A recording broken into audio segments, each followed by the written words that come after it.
books. They opened Michael Jackson's garage, and what they found inside will shock you. Bam bam, my people. Yes, see, another day to tell you another story. Now, this video I'm about to show you is about Michael Jackson.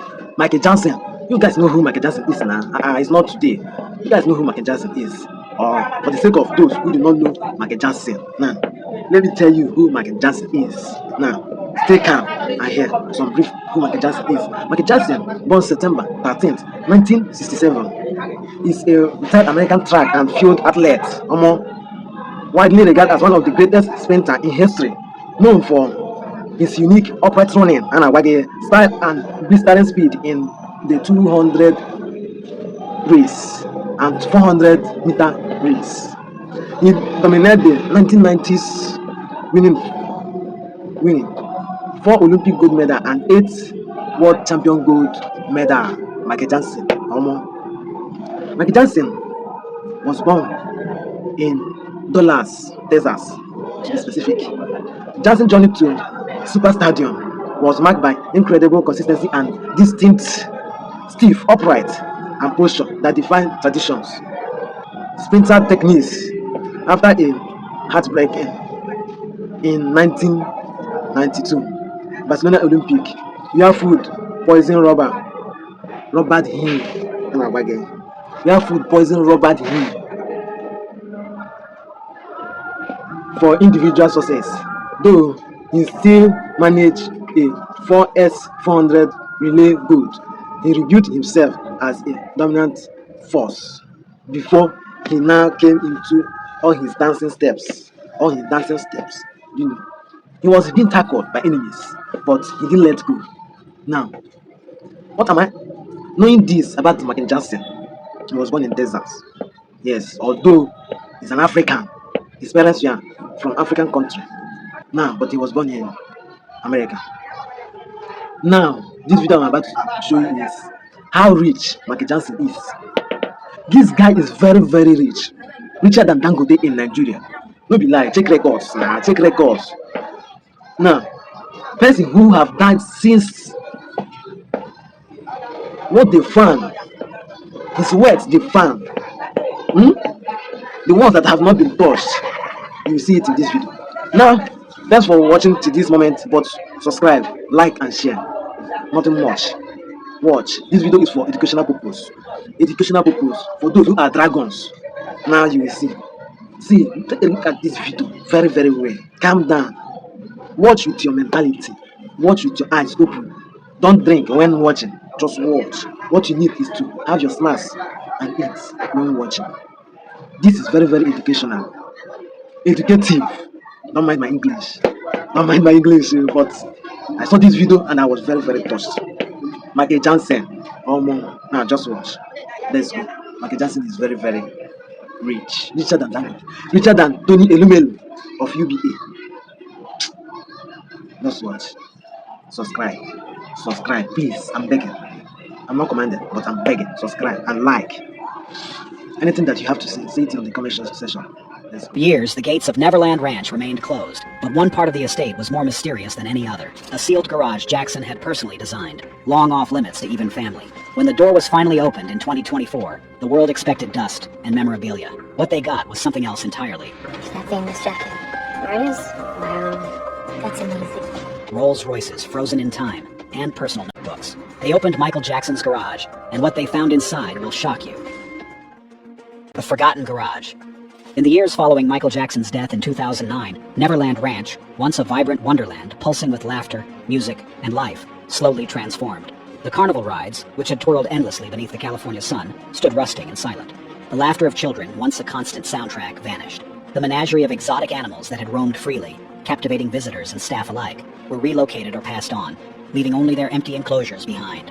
The sprawling 2,700-acre estate, known for its whimsical charm, had become a mausoleum of memories. The shimmering lake no longer reflected the glow of festive lights. The sprawling gardens grew wild, tangled in weeds and neglect. The echo of "Heal the World" faded into a distant, haunting whisper. Yet, within this vast kingdom of ghosts, one place stood resolutely untouched, sealed off, cloaked in silence, and hidden from the public eye or prying hands. Behind the grandiose mansion, concealed almost as an afterthought, was a reinforced structure, a fortress in its own right. Unlike the airy halls and glass windows of the main house, this place had no light, but what the narrow slit of a chained, rusted door allowed. For over a decade, this door remained a boundary between the outside world and the intimate sanctuary inside. While estate sales liquidated prized memorabilia, legal battles played out, and family members sifted through belongings, this garage remained intact.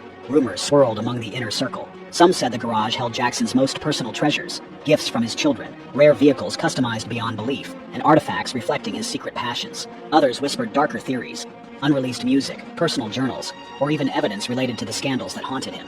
For years, no one dared to breach the sanctum. Then came 2024. As part of a sweeping legal audit on all remaining properties tied to Jackson's estate, driven by renewed financial scrutiny and shifting ownership interests, the order was given. Open everything. They opened Michael Jackson's garage, and what they found inside will shock you. The man behind the garage. Michael Jackson was unlike any other superstar, a global icon whose life was lived largely in the spotlight, yet fiercely guarded behind layers of privacy. While millions saw the dazzling performances, the music videos, and the public persona, few glimpsed the private world he carefully crafted away from the cameras. The garage at Neverland Ranch, sealed for years and untouched, stands as a testament to this hidden side of Michael. It was more than just a place to store cars. It was a sanctuary, a physical manifestation of his need to protect what he held dear. Each vehicle, each personal item was chosen, preserved, and shielded, reflecting the man's meticulous nature and profound desire for control in a life marked by relentless public scrutiny. Those who knew Michael described him as a perfectionist, someone who sought refuge in the small details and routines that gave him a sense of peace. His artistry was defined not only by his boundless creativity, but also by this precision, the way he curated every element of his world to tell his story on his own terms. Members of Michael's inner circle have often spoken of his profound attachment to the garage, describing it as more than just a storage space. For Michael, it was a private sanctuary where he could escape the demands of fame and reconnect with the things that brought him comfort and inspiration. Behind the scenes, Michael struggled with the weight of fame and the pressures that came with it. The garage's long closed door symbolizes more than just physical security. It represents the boundaries he set between his public image and private reality. In this secret space, shielded from the noise and chaos, Michael could simply be himself. The treasures inside are more than luxury or memorabilia. They are fragments of a complex individual seeking solace, continuity, and identity. Understanding Michael's private world brings new meaning to the discovery of his garage. It reminds us that beneath the global legend was a man who valued sanctuary, control, and the quiet preservation of his legacy. The door that wouldn't open. The day arrived like a storm on the horizon. Technicians, locksmiths, and estate representatives gathered in the early dawn, their breath fogging the cool air. Cameras, drones, and security personnel formed a perimeter, ensuring no unauthorized entry. I think people are coming here, yes, because they're passionate about Michael. So it's very tricky because you're touching an iconic figure. The rusted metal door loomed before them. Despite years of neglect, it was unyielding, a silent sentinel guarding its secrets. The keypad glowed faintly before dying completely, its circuits fried by time or protective failsafes. The door's heavy bolts, forged from a custom alloy rumored to be a blend of titanium and steel, resisted even the most advanced cutting tools. Attempts to jam or bypass the mechanism failed repeatedly. Specialists who had cracked open bank vaults and secured government facilities stood baffled. Every attempt was met with silent resistance, a testament to a design meant to keep everything inside, sealed forever. Finally, amid a cloud of sparks and grinding metal, the door surrendered. A creaking groan echoed through the silence as it swung open, revealing a void. Inside was darkness, thick and unyielding. No electricity flowed here. No ventilation stirred the stale air, which smelled faintly of oil, leather, and decades of untouched history. Flashlights pierced the gloom, revealing a scene that felt more like a tomb than a garage. Rows upon rows of vehicles sat like frozen ghosts, their surfaces coated in a thin patina of dust but otherwise pristine. Each car was perfectly preserved, tires inflated as if ready to roll, chrome accents gleaming faintly under the beam of light, windshields unmarred and clear. It was as though time itself had paused in 2009, capturing a moment, frozen in amber. Among the collection were classic luxury models, sleek sports cars, and bizarre custom rides rumored to have been commissioned by Michael himself. Each bore unique touches, hand-painted motifs, intricate inlays, and personalized interiors embroidered with his initials or lyrics. But more than the vehicles, something else caught the eye. On one wall, faintly visible through the dust and age, a faded golden sign was painted, "Drive Your Dreams." This was no mere storage space. It was a sanctuary, a secret refuge, a testament to a man's passion, creativity, and the private world he retreated into when the glare of fame became too much. Here, behind that unyielding door, the essence of Michael Jackson's untold story lay waiting to be uncovered. Chrome and silence. As the crew cautiously stepped fully into the cavernous garage, the heavy silence that had enveloped the space for years was almost tangible. The faint hum of power surged through hidden conduits, and slowly, the overhead lights flickered back to life, cutting through decades of darkness like a soft awakening. The first vehicle that emerged from the shadows was a stunning 1985 Rolls-Royce Corniche, its turquoise paint gleaming faintly beneath the cold LED glare. The bodywork, despite years untouched, retained a pristine shine, as if it had been polished moments before the room was sealed. The white leather interior was immaculate, not a speck of dust to mar its luxurious surface. Every stitch in the upholstery remained taut, a testament to the careful preservation efforts, or perhaps the very absence of use. This Corniche was not just any car. It was Michael Jackson's inaugural luxury automobile, purchased during the zenith of his Thriller era, a time when his star was no longer rising but blazing in full force. For Michael, this car was a symbol, the first tangible marker of a new chapter. It wasn't just about status, but about entering a world of refined elegance, where control and quietude mattered as much as flash and spectacle. Moving deeper into the garage, the team's eyes were drawn to a 1954 Cadillac Fleetwood. This wasn't a mere vintage classic. It was a car imbued with history and prestige. Known for its association with U.S. presidents and the creme de la creme of Hollywood elites, the Fleetwood's imposing boxy frame radiated a timeless, regal authority. It was a perfect physical embodiment of Michael's yearning for legacy and class, a rolling fortress of dignity amid a life defined by constant scrutiny. Behind the Cadillac sat another Rolls-Royce, a silver cloud, an exquisite collector's piece known for its rarity and opulence. Only about 500 silver clouds were ever made, and this one's presence here whispered of the king of pop's obsessive taste for perfection and exclusivity.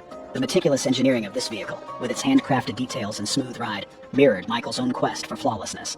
Each automobile in this room was more than a vehicle. Each represented a unique period in Michael's life, a reflection of his evolving identity, his desires, and his private world behind the public spectacle. They were silent sentinels, chrome and leather memoirs frozen in time. The Rolls-Royce that started it all. Of all the vehicles hidden in that hallowed garage, the 1985 Rolls-Royce Corniche commanded a presence unlike any other. It wasn't just the gleaming turquoise finish or the blue leather that captivated observers. This car was a symbol, a chapter in Michael's life that went far beyond horsepower or design.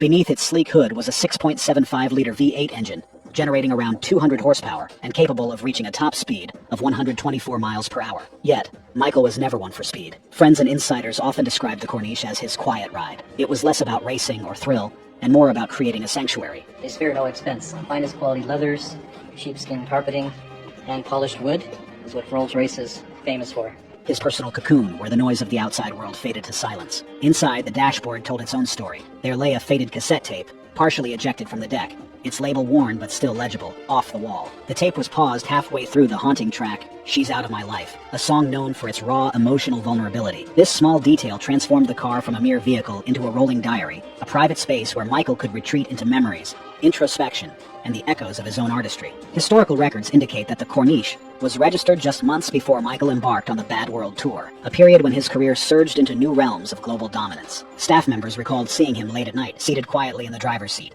headphones on, absorbed in looping demos of his music. It was a moment of rare solitude, away from the blinding spotlight. In many ways, the Corniche marked the inception of Michael's private empire, not a kingdom of public fame or sprawling estates, but a realm of silence and personal refuge. Within its chrome boundaries, he could be simply Michael, not the king of pop. It was a symbol of control in a life often defined by chaos, a physical embodiment of his need to pause, breathe, and just be.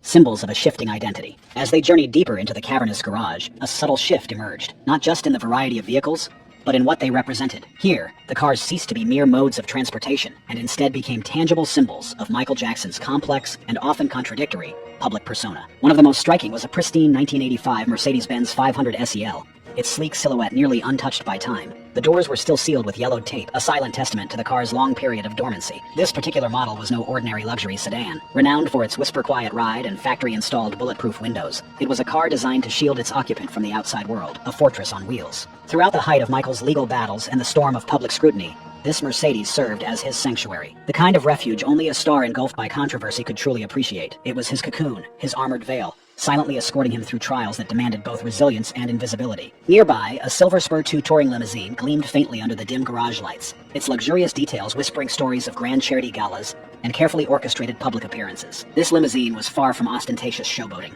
Rather, it was a masterclass in subtle opulence. Inside, a retractable moonroof invited the outside in when desired, while an intricate fiber-optic star ceiling bathed the cabin in a serene celestial glow. Hidden speakers were seamlessly integrated, allowing for private musical interludes or whispered conversations away from prying ears. This was the vehicle of humility wrapped in wealth, the perfect visual metaphor for Michael's carefully curated image during his philanthropic years. The car's elegance didn't scream wealth. It whispered responsibility and quiet generosity. Are these all Michael's cars? These are some of them. Some of them? Some of them. More cars. More cars. But then came the crown jewel of mystery, the Phantom 6, arguably the rarest and most enigmatic piece in the entire collection. Cloaked in a matte black exterior, its cream leather interior was meticulously handcrafted, offering the utmost in comfort and discretion. What set this Phantom apart, however, was its customized design. It had no rear windows. Instead, the rear cabin was fitted with high-definition internal screens, creating a mobile sanctuary for private viewing or meetings. This was not a car for public display, or even for casual transport. It was a moving fortress for someone retreating further from the public gaze. A car designed not to be seen, but to see. It whispered of paranoia, of an artist who had conquered the world's stage, but now sought refuge behind digital veils and privacy screens. Together, these vehicles formed a narrative arc, from the early days of rising fame to the tense fortifications of public battles, and finally, to withdrawal and near invisibility. They were not just cars. They were armor, layers of protection shaped by the harsh glare of fame, the toll of scrutiny, and the ever-increasing desire for control over his own narrative. The van that shouldn't be here. Then, amidst the limousines and bespoke luxury cars, something entirely unexpected caught the eye. Tucked in a shadowed corner was a 1993 Ford Econoline E150 van, utterly unremarkable at first glance. Its beige, unmarked exterior was plain, almost mundane. There were no chrome trims or polished logos to announce its presence. No shimmering paint job to catch the eye. Just a utilitarian van, seemingly out of place in a garage filled with symbols of grandeur. But appearances here were deceiving. The moment the sliding door was unlatched and pulled open, the incongruity deepened. Inside, the walls were clad in deep blue velvet, absorbing light and sound with a quiet luxury that starkly contrasted the van's plain exterior. The seats were custom leather, generously cushioned and reclinable, designed for comfort over long journeys. Each seat had its own TV monitor, carefully integrated to allow passengers their own private visual escape. At the heart of this mobile cocoon was something remarkable, a built-in Super Nintendo entertainment system. The console sat firmly in place, wired discreetly, with a collection of original game cartridges organized in labeled compartments, preserved as if awaiting a moment of nostalgic reprieve. Above, a mirror panel spanned the ceiling, reflecting the interior in a way that made the compact space feel both larger and surreal, reminiscent of a recording booth or creative sanctuary rather than a van. The whole setup spoke to an artist's need for refuge on wheels, a place where imagination could roam free even while on the move. Nestled in a side pouch, almost hidden from casual view, lay a well-worn notebook. The pages were filled with sketches and scribbles, intricate stage designs, detailed notes for tours never realized, and delicate drafts for a proposed children's book that Jackson had begun but never completed. These intimate glimpses revealed a creative mind continually at work, crafting worlds beyond music and dance, looking to inspire future generations through stories yet untold. This van was Michael Jackson's mobile imagination tank, a private retreat where ideas took flight, free from the pressures of fame and expectation. It was a testament to the artist's enduring creativity and vulnerability, quietly preserved and hidden away for decades. What made this discovery so compelling was not just the van's unexpected presence, but the story it told about the man behind the myth. Blueprints and secrets.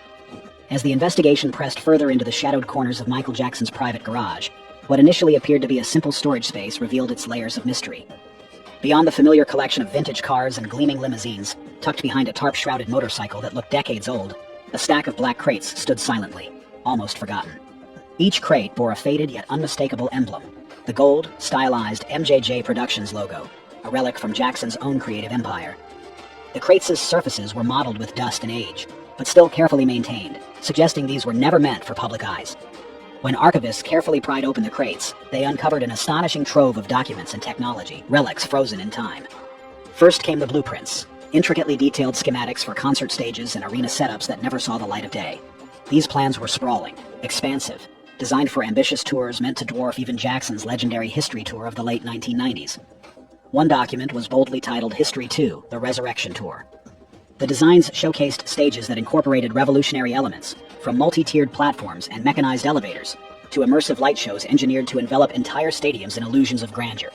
Handwritten annotations in the margins spoke of interactive audience experiences, hinting at a vision far beyond what was achievable in that era. While there were no flashing alarms or scandalous surprises, what emerged from the garage was something far more powerful. A hidden vault of vision, obsession, and unfulfilled ambition. Beneath the dust and velvet lay the mind of a man who never stopped creating, who built not just worlds on stage, but sanctuaries in steel and silence. In opening the garage, they hadn't just uncovered forgotten machines. They had unlocked the private map of a genius in motion. The world reacts. When news of the garage's contents first emerged, the reaction was measured but significant among collectors, curators, and historians. Far from a sensational global explosion, it was a quiet acknowledgement of a long-overlooked treasure trove. Those who learned of the discovery saw the garage not just as a storage space, but as a carefully preserved sanctuary, a physical time capsule holding pieces of Michael Jackson's private world. The treasures hidden within Michael Jackson's garage are not merely luxury possessions. They are milestones of an ever-evolving artistic journey that spanned decades. Each vehicle, each carefully preserved artifact, reflects a chapter in the life of a man who continually reinvented himself to push the boundaries of music, dance, and performance. The turquoise 1985 Rolls-Royce Corniche, gleaming despite years untouched, symbolizes Michael at the height of his Thriller era, a period when he shattered records and redefined pop culture. One longtime assistant recalled how Michael would sometimes spend hours simply sitting inside his Rolls-Royce Corniche, listening to his music on cassette tapes, lost in thought. It was a quiet refuge, a momentary pause from the whirlwind of his life. This car was more than a status symbol. It was a marker of new beginnings and unprecedented creative freedom. Further inside, the presence of vintage classics like the 1954 Cadillac Fleetwood and the Silver Cloud Rolls-Royce speak to Michael's growing appreciation for timeless elegance and artistic refinement, mirroring his transformation during the Bad and Dangerous albums. These cars whisper stories of an artist who balanced youthful exuberance with a maturing, more introspective identity.